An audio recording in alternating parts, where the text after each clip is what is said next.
এটা মৰ্মান্তিক আৰু হৃদয় বিদাৰক ঘটনা। প্ৰচণ্ড গাড়ী খুন্দাত পথতে ছিন্ন বিচ্ছিন্ন হৈ পৰিল এগৰাকী যুৱতী।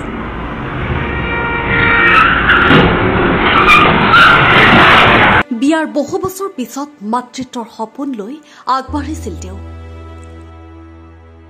আদালতৰ পৰা ঘৰলৈ উভতা পথত কলেজৰ সন্মুখত ভয়ংকৰ দুৰ্ঘটনাত নিহত অধিবক্তা নাজমা য়াসমিন। ঘটনাস্থলীতে ছিন্ন বিচ্ছিন্ন দেহ।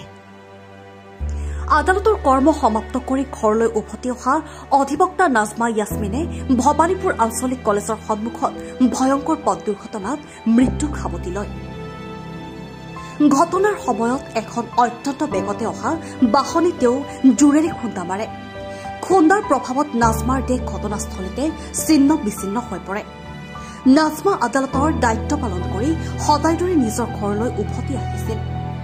কিন্তু এই দুৰ্ঘটনাই তেওঁৰ জীৱনৰ যাত্ৰা অকালতে সামৰি নিলে।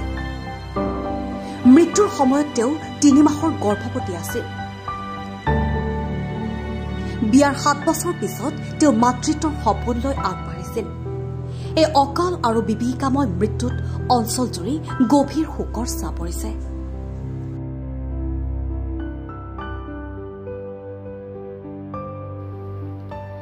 দেৱজিৎ দাসৰ ৰিপৰ্ট, অসম প্ৰাইম নিউজ।